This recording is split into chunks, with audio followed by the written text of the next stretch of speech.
자, 우리 말씀 보도록 하겠습니다. 마가복음 3장 1절에서 6절 보도록 하겠습니다. 마가복음 3장 1절에서 6절 말씀 보도록 하겠습니다. 우리 봄이 소리 이 시간 예배 드리는 시간이에요. 너무 소란을 피우면 안 돼요. 조용히 있으면 돼요. 조용히. 자,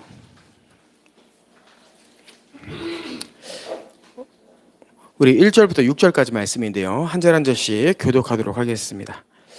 예수께서 다시 회당에 들어가시니 한쪽 손마른 사람이 거기 있는지라 고발하려 하여 안식일에 그 사람을 고치시는가 주시하고 있거늘 예수께서 손마른 사람에게 이르시되 한가운데에 일어서라 하시고 그들에게 이르시되 안식일에 선을 행하는 것과 악을 행하는 것 생명을 구하는 것과 죽이는 것 어느 것이 옳으냐 하시니 그들이 잠잠하거늘 그들의 마음이 완악함을 탄식하사 노하심으로 그들을 둘러보시고 그 사람에게 이르시되 내 손을 내밀라 하시니 내밀매 그 손이 회복되었더라.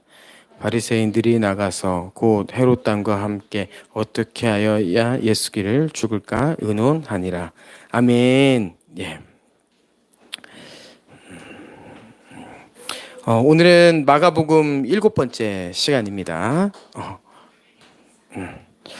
오늘의 본문의 핵심 키워드는 안식일입니다. 안식일. 이제 이 안식일이 이제 어떤 거냐라고 했을 때, 이 회당에서 예수님께서 중풍병자를 고치신 적이 있었는데, 그때는 예수님께서 질문을 통해서 자신이 어떠한 권세를 가지신지를 드러냈어요. 그게 뭐였죠? 이 중풍병자가 일어나는 것이 쉽냐, 아니면은 죄사함을 받았다는 것이 쉽냐라는 것을 통해서 예수님께서 죄사함의 권세가 있다라는 것을 나타내셨습니다.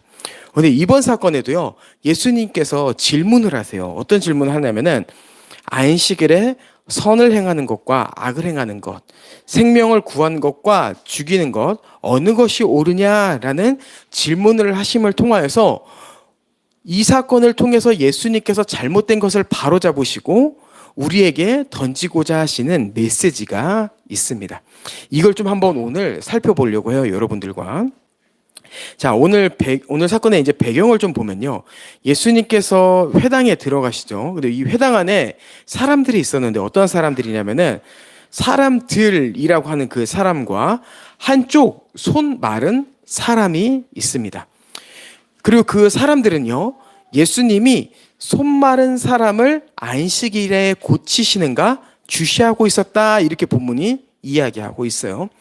자, 여기서 이제 우리는 이런 생각을 해볼 수 있는 거예요. 안식일에 병을 고치는 게 이상한가? 이런 생각을 이제 해볼 수 있는 거죠. 그래서 이제 우리는 먼저 안식일이 뭔지를 이해를 해야 돼요. 자, 안식일에 대해서 이제 한번 좀 설명해 보도록 하겠습니다. 이 안식일을 이해하기 위해서는요, 먼저 하나님께서 천지를 창조하실 때의 그 일곱째 날을 이해해야 돼요.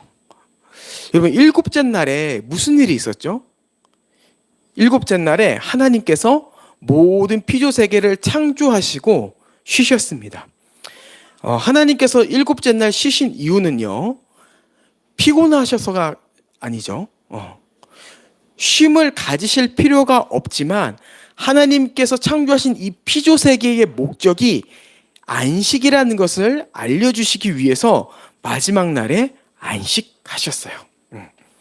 그리고 실제로 아담과 하와는 이 하나님께서 천지를 창조하신 목적에 따라 안식을 누렸죠. 그런데 이 하나님께서 주신 안식이 이제 불순종으로 인해서 하나님과 단절됨으로 이 안식까지 잃어버리게 됩니다. 하나님께서 안식을 주시고자 하셨지만 결국에 죄가 안식을 잃어버리게 만든 거죠. 근데 하나님은요, 계속 우리에게 안식을 주시기를 원하셨어요. 비록 아담의 불순종으로 인하여서 하나님과 단절되고 하나님 나라에서 추방되었지만 어떻게 하면은 백성들에게 안식을 줄 수 있을까 생각하시고 그 대안을 마련하시는 분이죠. 그래서 하나님께서 어떠한 일을 하셨는가라고 했을 때 하나님은 인간에게 십계명을 주십니다. 이 십계명을 통하여서 자신의 뜻을 드러내세요. 제가 이제 주보에 기록해 놨는데요. 출애굽기 20장 8절에서 11절을 보면요. 십계명의 4계명이 등장합니다. 제가 한번 봉독해 드려 보도록 할게요. 안식일을 기억하여 거룩하게 지키라 이렇게 되어 있어요. 그리고 이제 9절에 어떻게 되어 있냐면은 엿새 동안은 힘써 내 모든 일을 행할 것이나 일곱째 날은 내 하나님 여호와의 안식일인즉 너나 내 아들이나 내 딸이나 내 남종이나 내 여종이나 내 가축들이나 내 문 안에 머무르는 객이라 할지라도 아무 일도 하지 말라. 이는 엿새 동안에 나 여호와가 하늘과 땅과 바다와 그 가운데 모든 것을 만들고 일곱째 날에 쉬었음이라. 그러므로 나 여호와가 안식일을 복되게 하여 그날을 거룩하게 하였느니라. 아멘. 자, 지금 하나님께서 이 창조하신 목적을 일곱째 날 안식을 통해 드러내셨는데 이것을 어떻게 이제 회복시키냐면은 4계명을 주심으로 너희가 일곱째 날에 아무 일도 하지 마. 종, 가축, 그리고 객이라 할지라도 아무 일도 하지 말라. 이렇게 이야기하는 거죠. 이것을 통해서 하나님은 이스라엘 백성들이 쉼을 누리기를 원하셨어요.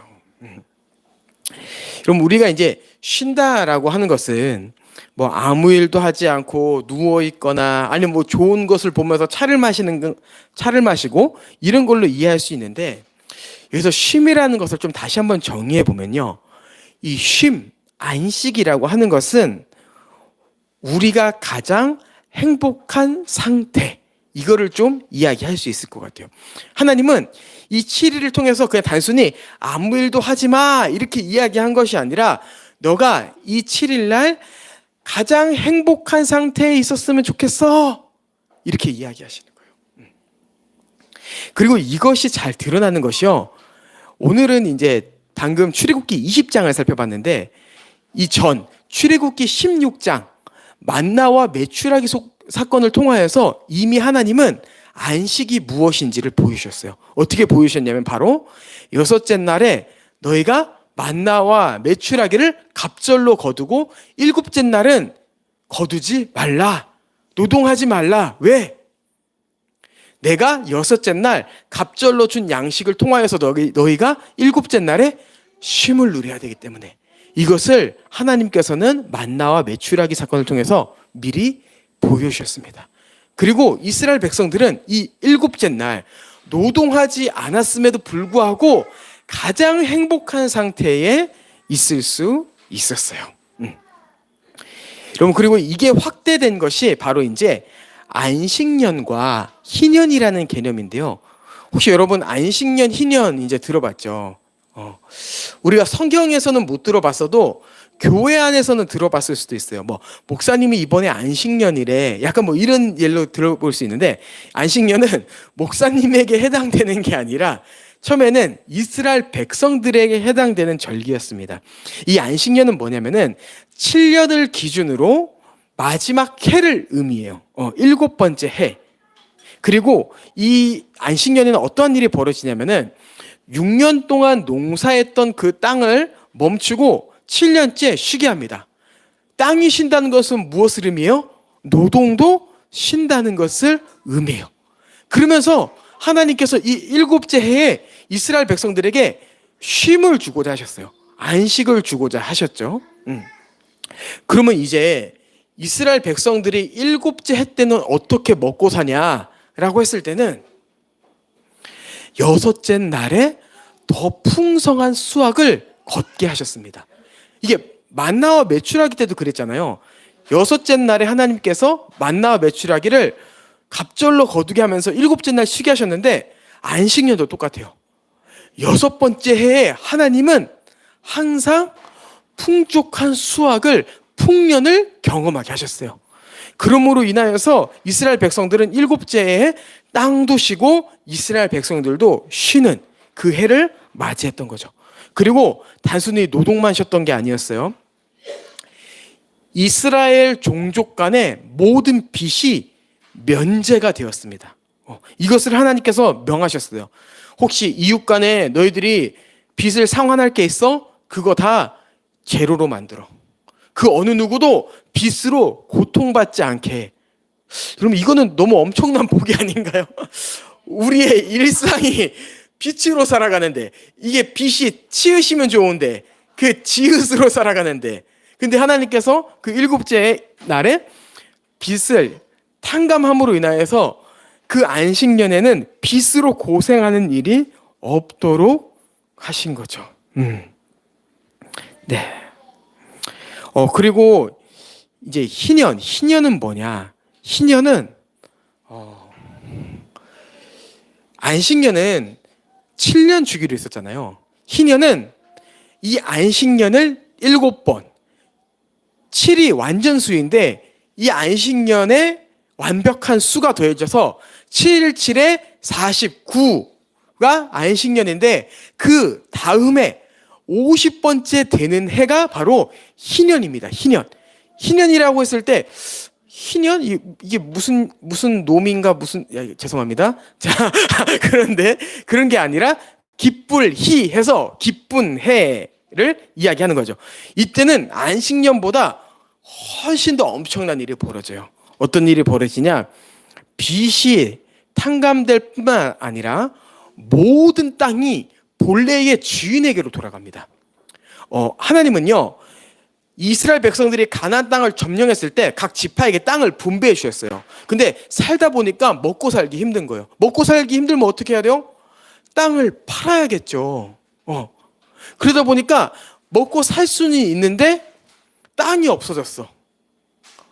근데 이 부분에 있어서 하나님은 50년째 되는 해에는 그 땅은 모두 주인에게로 돌아가고 모든 사람들을 다 제로의 상태로 만들어서 가난한 자도 없고 부한 자도 없이 모두가 함께 빈부의 격차가 없이 행복한 상태로 만들어라. 이것이 바로 희년인 거예요. 희년. 예. 그리고 이것을 통해서 모든 사람들은 하나님의 나라를 볼 수 있었던 거죠. 하나님은요, 이 창조 때 보여줬던 안식을 잃어버렸지만 결국에 이 십계명, 안식일을 거룩히 지키라, 그리고 이 안에 담긴 안식년과 희년을 통하여서 이스라엘 백성들이 하나님의 나라를 보기를 원하셨습니다. 그리고 이 하나님의 나라를 누림을 통하여서 이스라엘 백성들은 분명히 기억해야 될 것이 있어요. 무엇입니까? 바로 하나님만이 안식을 주실 수 있구나 라는 것을 경험했던 거예요. 이것이 너무나도 중요해요. 이스라엘 백성들이 그냥 나 내년이면 나 빚 없어져. 여러분, 이게 중요한 게 아니라요, 하나님 안에 있을 때 우리가 안식의 상태에 머무를 수 있구나. 안식일의 주인이신 하나님만이 우리에게 안식을 주실 수 있구나 라는 것을 그 안식년, 안식일, 희년을 통해서 경험했던 거죠. 인간의 삶은요, 평안이 없습니다. 인간의 삶은요, 계속해서 고난과 슬픔이 돌고 돌아요. 하지만 예수 그리스도 안에 있는 자는요, 참된 평안을 누립니다. 이것이 복음이에요. 자, 다시 본문으로 한번 돌아가 보도록 할게요. 자, 지금 사람들이 이제 예수님을 주시하고 있다 그랬죠. 왜 그래요? 십계명에 아무 일도 하지 말라고 했기 때문이요. 이 유대인들은요, 아무 일도 하지 말라는 것을요, 본질을 잃어버리고 이거를 문자로만 받아들이기 시작했습니다. 그래서 밭에 들어가서 논에 들어가서 그 이삭을 먹는 것도 추수라고 생각해서 노동이라 생각했고, 이게 변질되어서 전통을 만들었는데, 이날은 몇 걸음 이상 걸으면 그거 노동이야, 이런 것도 있었고, 또한 생명이 위급한 것은 살려도 되지만 생명이 위급하지 않는 것을 고치는 것은 노동이기 때문에 안 돼, 이런 전통을 정했어요. 그러면서 유대인들은 어떻게 생각했을까요? 바리새인들은 어떻게 생각했어요? 나 지금 안식일 잘 지키고 있어, 이렇게 생각했던 거죠. 여러분, 이게 맞나요? 이게 아니죠. 하나님께서 우리에게 안식일을 주신 목적은요, 가만히 있으라고, 문자적으로 그것을 받아들이라고 한 것이 아니라 하나님 안에서 진짜 안식을 누리라고 한 거예요. 이제 그런 부분에서 이제 예수님께서 그 사람들에게 진짜 본질이 무엇인지를 알려주기 위해서 생명이 위급하지 않는 이 손 마른 자, 손이 오그라든 자를 그 사람들 한가운데 세우심으로 이 질문을 하시는 겁니다. 야, 너희들 안식일에 선을 행하는 것과 악을 행하는 것, 생명을 구하는 것과 죽이는 것, 어느 것이 옳으냐? 이렇게 질문하시는 거예요, 여러분. 여러분, 선을 행하는 것이 옳습니까? 악을 행하는 것이 옳습니까? 생명을 구하는 것이 옳습니까? 죽이는 것이 옳습니까? 여기서 우리는 대답해야 되는 겁니다. 주의 날은 생명을 살리는 날입니다. 라고 고백해야 됩니다. 왜? 바로 이 날은 생명이 넘쳐야 하는 날이기 때문에, 주의 날은 생명의 잔치가 벌어져야 되는 날이기 때문에 우리는 그렇게 고백해야 되는 거죠. 그럼 우리의 이 신앙생활 안에는요, 수많은 경건의 수단, 경건의 모습들이 있습니다. 예배 시간 맞춰서 오기, 헌금하기, 말씀 집중해서 듣기, 식사에 참여하기, 오후 설교 나눔 참여하기, 이런 것들이 있어요. 이것은 우리가 거룩을 지키기 위한 몇 가지 수단입니다. 근데 여러분, 중요한 게 있어요. 우리 소리도 잘 들으세요. 우리 소리도 잘 들으세요. 이해할지 모르겠지만 잘 들으세요. 예. 여러분, 우리의 이런 경건의 수단은요, 절대로 목적이 되어서는 안 돼요. 예. 우리가 경건하기 위해서 행하는 수단은요, 그 수단을 지키기 위함이 아닙니다. 그럼 우리가 예배에 참여하고 말씀을 듣는 것은요, 예배에 참여하기 위함이 아니에요. 우리가 찬양을 하는 것은요, 찬양을 하기 위함이 아니에요. 그 수단 자체가 우리의 목적이 절대로 될 수 없어요. 우리는 그냥 단순히 이렇게 했어. 나 그러니까 지금 주의를 지키고 있는 거야. 여러분, 이거는요, 지금 유대인들, 이 바리새인들과 똑같은 잘못을 하고 있는 겁니다. 우리는 주의를 지킴으로 무엇을 해야 됩니까? 바로 우리는 주의를 지킴으로 안식을 누리는 것입니다. 그래서 우리가 하는 모든 행위는요, 그 수단에 목적이 담겨 있는 것이 아닌 그 모든 수단을 통하여서 안식을 누리기를 집중하는 거예요. 집중하는 것. 예. 이것이 우리에게 있어서 너무나도 중요합니다. 우리가 저번 주에 이제 밖에 나가서 식사를 했죠. 이 부분에 있어서 이제 이렇게 결정한 이유는, 저는 주일 식사를 굉장히 중요하게 생각합니다. 그래서 웬만하면은 이 자리에서 식사를 하고 싶었고, 웬만하면은 우리만의 공간 안에서 좋은 교제를 나누고 싶었어요. 근데 이 공간이 우리가 이제 임대가 아니라, 매매가 아니라 대관이다 보니까 자유롭지가 못한 거예요. 그러니까 토요일 날 준비할 게 너무나 많은 거죠. 우리의 목적은, 고마워요. 고마워요. 들어가. 오고고.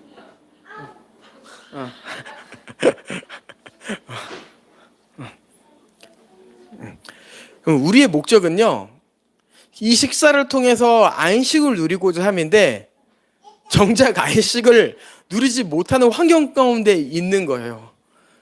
그러면서 왜 수단이 목적으로 향해 있지? 우리가 이 식사를 하는 목적은 안식을 누리기 위함인데 왜 우리는 이 목적을 향해 달려가고 있지 않는 것 같지? 그러면서 식사를 식당으로 옮기게 된 거죠. 여러분, 우리에게 있어서 오늘은 식사를 해야 돼. 식사를 했어. 이것이 아니라 우리에게 중요한 것은 오늘 이 식사를 통해서 오늘도 안식을 누렸으면 좋겠다. 이것이 우리의 중심이 돼야 됩니다. 그리고 식사뿐만 아니라 우리가 지금 오늘 행하는 이 모든 것이 그냥 수단이 아닌 안식을 누리기 위한 하나의 방법이 되어야지 그 이상이 아니라는 것을 기억해야 돼요. 그리고 또 우리는 기억해야 될 것이 있습니다. 우리가 그 경건의 수단을 행했다고 해서 그것이 우리의 공로가 될 수 없다는 것을 여러분 우리는 기억해야 돼요. 우리는 주일에 하는 모든 행위는 우리의 공로가 되지 않습니다. 그리고 다른 사람과 자신을 비교할 필요도 없어요. 나는 잘하고 있는 것 같은데 저 사람은 잘하고 있나? 여러분 그럴 필요가 없습니다. 이스라엘 사람들은요, 아무 일도 하지 않은 것으로 자신들의 안식일을 잘 지키고 있다 생각하고 그것을 자기의 공로로 삼았어요. 그리고 그 정죄감으로 예수님을 또한 정죄하려고 했었죠. 하지만 이것은 하나님께서 우리에게 이 날을 허락하신 목적과 아무런 상관이 없습니다. 우리는 자유예요. 우리는 어떠한 형식에서 자유한 자가 되었습니다. 우리가 형식을 지키는 것은요, 자유하지 않기 때문에 형식을 따르는 것이 아닌 본질을 담기 위해서 형식을 따르는 거예요. 그 어떠한 형식으로도 우리를 정죄할 수 없습니다. 여러분 그러한 부분에서 우리는요, 너무 깜짝 놀랐어요. 방금 보미가 소리 질러가지고 내가 지금 자, 한번 해보죠. 자, 다시 한번 해보겠습니다. 그럼 우리는요, 종교 생활의 노예가 되어서는 안 돼요. 그러한 부분에서. 그 어떠한 것도 우리를 가둘 수 없다. 우리는 종교 생활, 경건 생활의 노예가 아니라 그리스도 안에서 자유하다라는 것을 기억해야 돼요. 이 부분에 있어서 예수 그리스도께서 우리에게 주신 은혜는 무엇입니까? 바로 갈라디아서 5장 1절에 보면 이렇게 되어 있습니다. 그리스도께서 우리를 자유롭게 하려고 자유를 주셨으니 그러므로 굳건하게 서서 다시는 종의 멍에를 매지 말라, 이렇게 되어 있어요. 종의 멍에를 매지 말래요. 더 이상 어떠한 행위로 너를 판단하지도 말고 얽매이지도 말고 자유롭게 안식을 위해 달려가라 라고 말씀하시는 거죠. 이것이 어떻게 가능합니까? 바로 우리가 가졌던 그 율법의 의무를 예수 그리스도께서 이 땅에 오셔서 다 이루셨기 때문이에요. 그럼 우리에게는요, 모든 율법을 항상 지켜야 되는 의무가 있었습니다. 이 의무는 사라진 게 아니에요. 그럼 어떻게 됐어요? 성취된 거예요. 그래서 우리는 그 어떠한 의무 아래서 자유할 수 있는 거예요. 우리는 그리스도를 옷 입은 자로서 이제 예수 그리스도와 같이 하나님의 그 명령, 하나님의 그 율법에 순종한 자로 서게 된 것이죠. 그러면서 우리는 자유한 거예요. 너 이거 왜 지키지 않아? 너 이거 왜 하지 않았어? 왜 그러냐면은 바로 이제 나는 그리스도 안에 있는 자로서 하나님 앞에 죄인이 아닌 의로운 자로 섰기 때문이야. 그 모든 의무는 나는 예수 그리스도 안에서 지켰지. 나는 그 예수 그리스도의 십자가 사역, 그 모든 순종을 통하여서 우리는 이 모든 것 안에서 자유하게 된 것입니다. 그리고 우리는 하나님께서 주신 이 자유 안에서 이제 안식을 누려야 되는 거예요. 자, 그렇다면 이제 우리가 생각해야 될 건 무엇인가라고 했을 때, 여러분 우리는 이 안식을 누린다라고 했을 때 이제 어떠한 형식에 집중하기보다는 방향성에 집중해야 됩니다. 방향성. 그럼 우리는 어떠한 방향성을 가지고 살아가야 되냐라고 했을 때 우리는 이제 어떠한 형식에 얽매이기보다는 예수님의 무릎 아래서 예수님의 말씀을 듣기를 사모했던 마리아처럼 우리는 이제 그와 교제하기를 사모하는 거예요. 이게 이제 우리의 삶의 방향성이에요, 여러분. 모든 그 정죄함 가운데서, 모든 그 형식 가운데서 벗어나서 이제 우리는 오직 한 가지, 주님, 내가 당신과 교제하고 싶습니다. 내가 주님 안에서 참된 행복을 누리고 싶습니다 라고 말해야 되는 거죠. 그리고 그 방향성 아래서 우리는 수단이라는 것을 사용하는 겁니다. 우리에겐 어떤 수단이 있습니까? 바로 예배라는 수단이 있는 거예요. 여러분, 이제 우리에게 있어 예배는 정죄함을 받지 않기 위해서, 어떠한 하나님을 만족시키기 위해서 드리는 예배가 아닙니다. 우리에게 있어서 예배는 하나님과 교제하기 위한 예배예요. 우리의 모든 형식, 우리의 예배 절차, 이 모든 것은요, 더욱더 하나님과 교제하기 위해, 더욱더 하나님께 집중하기 위해 여기 있는 겁니다. 그래서 우리는 찬양을 통해 주님의 은혜를 기억해요. 그리고 예배의 각 순서를 통해서요, 우리는 이 순서를 어떻게 하면 잘할 수 있을까? 어떻게 하면 틀리지 않을까? 이런 것보다는 어떻게 하면 이 각 순서를 통해서 주님의 은혜를 고백할 수 있을까? 말씀을 통해서 우리가 주님의 은혜를 계속해서 기억하는 거죠. 그 모든 정죄 안에서 이제 예수 그리스도를 통하여 벗어났음을 기억하며 그분의 은혜를 기억하고 하나님께 영광을 올려드리는 겁니다. 이것이 바로 우리가 가야 될 방향성이에요. 하나님은 이 예배를 통해서 우리와 계속해서 더 깊은 교제를 나누기를 원하시는 거죠. 예. 여러분, 우리가 이 시간이 정말 안식의 시간이 되었으면 좋겠어요. 우리가 장소에 제약이 있어서 좀 어려움이 있습니다. 유아실이 있지만 유아실 같지 않고요. 여전히 아이들은 한 공간에 있어서 어느 때는 예배에 집중하기 힘든 상황에 있기도 해요. 그러한 부분에 있어서 저도 어떠한 잣대를 가지고 예배가 이래서는 안 되는데 라는 생각을 하게 됩니다. 근데 그러면서도 먼저 앞서야 되는 생각은 뭐냐면요, 이 시간 가장 중요한 것은 이렇게 했네 저렇게 했네 이것이 아니라 정말 이 시간 주님 만났으면 좋겠다, 이 시간 정말 주님만을 찬양했으면 좋겠다. 여러분, 이것이 우리의 간절한 마음이 되었으면 좋겠어요. 그리고 우리가 좀 더 이제 나은 공간으로 갔을 때 그때 더 자유함을 누렸으면 좋겠어요. 지금은 우리가 좀 인내하고 참으면서 이 예배 안에서 최대한 집중하고, 그럼에도 불구하고 최대한 사모하여서 이 은혜 안에서, 이 예배 안에서 하나님만을 교제하기 원합니다. 하나님과 교제하는 시간이 되길 원해요. 예. 그리고 또 이제 우리가 가야 될 방향은 무엇이냐? 바로 예수 그리스도 안에서 교제를 누릴 뿐만 아니라 우리는 서로에게 종노릇해야 됩니다. 갈라디아서 5장 13절 보면은, 형제들아 너희가 자유를 위하여 부르심을 입었으나 그러나 그 자유로 육체의 기회를 삼지 말고 오직 사랑으로 서로 종노릇하라, 이렇게 되어 있습니다. 예수님께서 말씀하셨습니다. 이 날은 죽이는 날이냐 살리는 날이냐? 우린 답을 알고 있습니다. 살리는 날입니다. 그렇다면 누가 살아야 됩니까? 나도 살아야 되지만 나를 통해 지체도 살아야 되는 거예요. 그래서 우리가 일상 가운데서도 사랑을 전하지만, 빛으로 살아가지만, 우리에게서 1차적으로 먼저 적용돼야 될 것은 바로 이 교회 안에서 서로 종노릇하는 것입니다. 자기 의를 드러내는 것이 아니라, 내가 예배를 드렸다는 그 자아 도취에 빠져 있는 것이 아니라, 지체를 돌보고 지체를 바라보고 그 지체의 필요를 채워주는 날, 그날이 바로 오늘인 거죠. 이 부분에 있어서 갈라디아서는 사랑하라고 얘기해요. 사랑하라. 투기하고 시기하고 미워하기보다는 이날은 그리스도 안에서 사랑하고 화평하고 기쁜 날, 오래 참는 날, 그 안에서 온유한 날, 열매를 맺는 날, 절제하는 날로 성령의 9가지 열매로 우리의 삶을 설명합니다.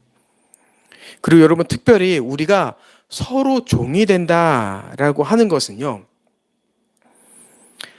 갈라디아서 6장에 보면은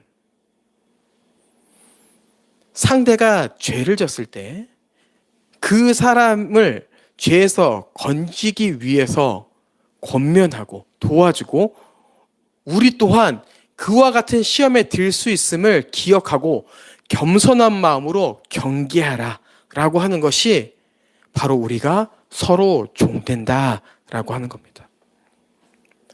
여러분, 이 시대는요, 서로를 간섭하기 어려운 시대입니다. 저는 이게 잘못됐다라고 이야기하는 게 아니에요. 이 시대의 모습이 그렇다라고 하는 거예요. 여러분, 저도 다른 사람이 저의 행동에 간섭을 하면은 마음이 어렵습니다. 근데 여기서 제가 이제 이런 이야기를 하고 싶은 것이 아니라, 이러한 시대적 배경이 있지만 그럼에도 교회가 가야 될 방향은 무엇인가라고 했을 때, 하나님께서 주신 지혜를 따라 이 사람의 삶을 간섭하고 도와줘야 된다는 거예요. 왜? 간섭이라는 것이 이 시대에 쉽지 않지만 이 사람을 살려야 되니까, 이 사람이 죄 가운데 있으니까, 이렇게 하지 않으면 이 사람이 주를 떠날 수도 있으니까, 그러니까 간섭하고, 이 간섭한다는 게 단순히 그냥 끼어든다, 괴롭힌다 이런 걸로 생각할 수 있지만, 여기서 말하는 서로 종된다라고 하는 것은 그 사람의 명예를 지켜주는 거예요. 글쎄, 저 사람이 저거 했대. 야, 너 그렇게 하지 마. 그러면서 그 사람을 수치스럽게 하고 교회 안에서 따돌리고 구석지게 만들고 이런 것이 아니라, 이 사람의 명예를 최대한 지켜주면서 다른 사람이 이 사람을 오해하지 않도록 하면서도 이 사람이 죄에서 나올 수 있게 도와주는 것. 이것이 바로 우리가 해야 될 생명을 살리는 일입니다. 교회 안에서 이게 있어야 돼요. 여러분, 교회는 생명의 공동체입니다. 이것은 하나님의 말씀이 선포되기 때문에 생명의 공동체일 뿐만 아니라 각 지체를 통하여서 예수 그리스도의 사랑이 나타나기 때문에 교회는 생명의 공동체인 거예요. 교회가 이래야 돼요. 우리가 비록 지금 인원은 적지만 우리 안에서 먼저 이러한 일을 해야 되고, 우리가 먼저 이것이 무엇인지를 경험해야 됩니다. 이것은 교회 크기와 아무런 상관이 없어요.